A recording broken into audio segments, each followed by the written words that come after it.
अगर देश के लिए अच्छा काम किए होंगे 40 को 40 मिलेगा। देश के लिए अच्छा काम नहीं किए होंगे 40। एनडीए गठबंधन 32 सीट लाएगा 40। नमस्कार, मैं नाज़मीन खान और आप देख रहे हैं SPN9 न्यूज़। आप सभी का बहुत बहुत स्वागत है मेरे खास प्रोग्राम चुनावी अखाड़ा। बिहार में चौथे चरण की तैयारी है और बिहार में चौथे चरण में कई अहम सीटों पर चुनाव होता हुआ नजर आएगा।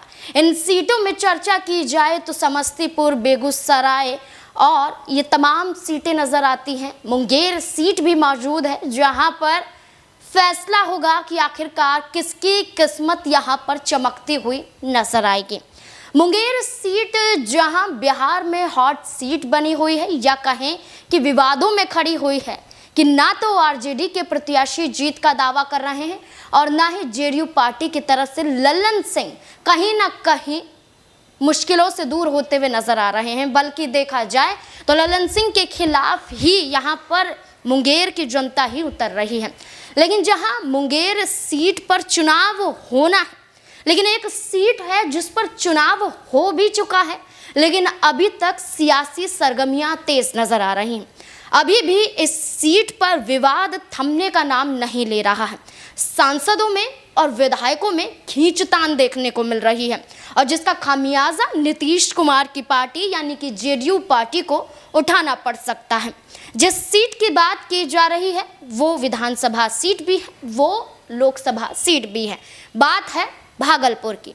भागलपुर में जहां लोकसभा चुनावी मैदान में ये सीट भारतीय जनता पार्टी के खाते में नहीं जाती है और भारतीय जनता पार्टी की तरफ से पिछले चुनाव अगर बात करें तो शाहनवाज हुसैन जो भारतीय जनता पार्टी के नेता हैं, प्रवक्ता हैं, वो लड़ते हुए नजर आए थे और इस सीट पर चुनाव जीता भी था। लेकिन वहीं दूसरी तरफ बात करें, जब ये सीट जेडीयू पार्टी के पाले में चली जाती है तो अजय मंडल यहाँ से चुनाव लड़ते हुए नजर आते हैं। और अजय मंडल की बात करें तो चुनाव लड़ते हुए वो भागलपुर से जेडीयू के विधायक यानी कि खुद की ही पार्टी के विधायक को चुनौतियां देते हैं। चुनौतियां किस प्रकार की?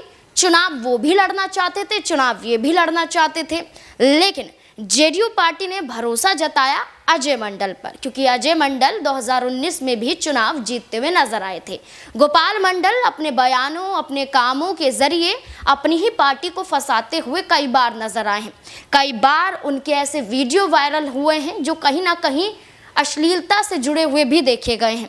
यहाँ पर डांस करते हुए वीडियो भी वायरल हुए हैं। गोपाल मंडल के हाथों में बंदूक लिए हुए एक स्टेशन पर नजर आते हैं, यहाँ पर रेलगाड़ी में नजर आते हैं तो रेल में मौजूद वो तमचा लिए हुए दिखाई देते हैं तब वायरल हो जाते हैं। यहाँ पर किसी को थप्पड़ जड़ते हुए नजर आते हैं तब वायरल हो जाते हैं। गोपाल मंडल का हाल ही में एक बड़ा बयान सामने आया है जो कहीं ना कहीं बंदूक से जोड़कर देखा जा रहा है और ये देखा जा रहा है कि गोपाल मंडल के खिलाफ इस बयान के आधार पर कार्यवाही भी हो सकती है। क्या कुछ गोपाल मंडल कहते हुए नजर आ रहे हैं इस वीडियो में, देखिए जरा। सबके पास कट्टा रहता है, फड़ाक दे देगा, मार देगा, ये कर देगा। हम भी सतर्क रहते हैं। आपको पता है हम 24 घंटा रिवाल्वर लेकर बैठते हैं अपने दरवाजे पर रिवाल्वर लेके। पुलिस जो है ना हमारा बॉडीगार्ड, वो तो पेपर पढ़ता है या घूमता फिरता है या सोचेगा पोजीशन लेगा। हम तो देना ही शुरू कर देंगे ना। हम सत्य बोलते हैं, झूठ बोलते नहीं। बीजेपी एनडीए गठबंधन 32 सीट लाएगा, 40 नहीं पूरेगा। क्या कारण लगता है? कहाँ कारण कहाँ क्या है नहीं है, कितना पूछिएगा। नरेंद्र मोदी हमारे पार्टी का प्राइम मिनिस्टर है, उनके खिलाफ क्या बोलेंगे भाई?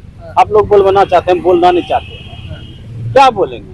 अगर देश के लिए अच्छा काम किए होंगे 40 को 40 मिलेगा। देश के लिए अच्छा काम नहीं किए होंगे 40 को 40 नहीं मिलेगा। प्रभाव घटा है क्या उनका? अब प्रभाव घटा है। भागलपुर में आप लगातार देखते रहे, मॉनिटरिंग करते रहे, बड़े बड़े नेता यहाँ है। क्या लगता है कितना अंतर होगा किस में? जीत में? जीत का किसका? भागलपुर में। भागलपुर में अजय मंडल, अजीत शर्मा। आपसे हमसे तो अच्छा आप ही बता सकते हैं। आप सब जगह घूमे हैं, जितना न्यूज आप लिए हैं, फीडबैक आप ही देते हैं सब कुछ। आप लगातार नजर बनाए हुए थे। नजर में हम बैठे हुए थे। अजय हमको गाड़ी नहीं दिया। हाँ। ना गाड़ी दिया, न कुछ दिया, न तेल दिया, हम बैठे रह गए। आपसे फोन नहीं किए, वो बात नहीं किए आपसे? आए थे बात करने के लिए, हम कह दिए अजीत शर्मा के पास पैसा, तुमको पैसा खर्च करना पड़ेगा, हम भी लेंगे अब की बार, अगला बार नहीं दिया था। उधर गया तो उधर बोल दिया लोगों को, दौड़ ढेला फेंकेल खाली, तब ढेले फेंके तो ढेला फेंकेल गेलो खाली। अजीत शर्मा भी क्या बात किए थे आपसे, क्या कुछ? न अजीत शर्मा से क्यों बात करेंगे भाई, और हमारे पार्टी का लोग नहीं है, हम घर में बैठे रह गए। आपका अनुभव क्या बता रहा है? हमारा अनुभव क्या बताएगा, अगर जो जितना पब्लिक से संपर्क क्या होगा वो जीतेगा। गोपालपुर लीड करेंगे क्या आगे में? गोपालपुर लीड कर देगा, बाकी कहीं नहीं। गोपाल मंडल ने यहाँ पर ये तक कह दिया कि बंदूक रखना गैर कानूनी नहीं बल्कि जिम्मेदारी है, अपनी सुरक्षा अपने हाथों में है, अपनी सुरक्षा के लिए ये कदम उठाना बहुत ज़रूरी हो जाता है। वो कहते हैं कि उनके साथ सुरक्षा गार्ड भी मौजूद नज़र आते हैं, लेकिन सुरक्षा गार्ड या तो आराम फरमाते हैं या इधर उधर के कामों में लग जाते हैं, इसलिए उन्हें अपने पास बंदूक रखनी पड़ती है अपनी सुरक्षा के लिए कि जब भी ऐसा कोई मौका आए तो बंदूक उठाएं और यहाँ पर गोलियां दाग दें। ऐसी बातें गोपाल मंडल कहते हुए नजर आए, जिसके बाद सवाल खड़े होने लगे कि गोपाल मंडल अब क्या करेंगे। गोपाल मंडल का ये कदम क्या उन्हीं पे भारी पड़ता हुआ नजर आएगा, पार्टी से निकाले जाएंगे? तमाम सवाल यहाँ पर खड़े होते हैं कि क्या आरजेडी की तरफ रुख करते हुए नजर आएंगे। तो उस पर मेरी सहयोगी क्या कुछ अपनी राय देती हुई नजर आ रही हैं, देखिए जरा।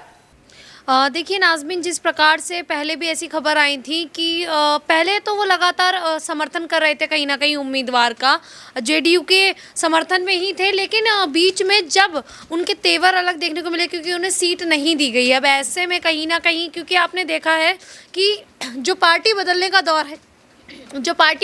दौर है वो लगातार जारी है, क्योंकि जहां पर सांसदों का टिकट कट रहा है वहां सांसद अपनी पार्टी छोड़ दूसरी पार्टी में शामिल हो रहे हैं। तो ऐसे में अगर गोपाल मंडल को उम्मीदवार नहीं बनाया गया है, गोपाल मंडल का जो टिकट है वो काट दिया गया है, तो कहीं ना कहीं गोपाल मंडल अपनी नाराज़गी जताते हुए सामने आ रहे हैं और कहीं ना कहीं अब वो जेडीयू उम्मीदवार का समर्थन भी नहीं कर रहे हैं।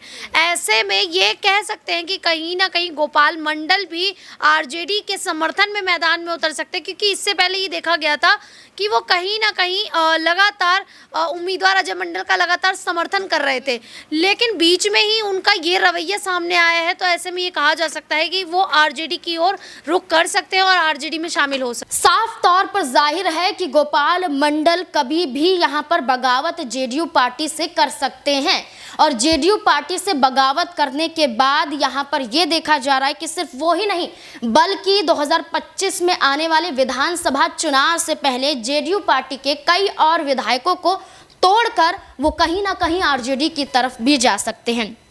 और आरजेडी की तरफ जाने के बाद देखा जाए तो जेडीयू पार्टी में वही स्थिति पनप जाएगी विधानसभा चुनाव से पहले। विधानसभा चुनाव से पहले स्थिति आ जाएगी कि क्या बिहार में सरकार गिरती हुई नजर आएगी। क्या बिहार में जो चर्चाएं चल रही थी कि नीतीश कुमार जो पलटू राम है, जो बार बार पाला पलटते हुए नजर आते हैं, क्या इस बार उनकी ही सरकार जाती हुई बिहार में नजर आ सकती है? क्या कई विधायक गोपाल मंडल के साथ जाकर खेल बिगाड़ते हुए नजर आ सकते हैं?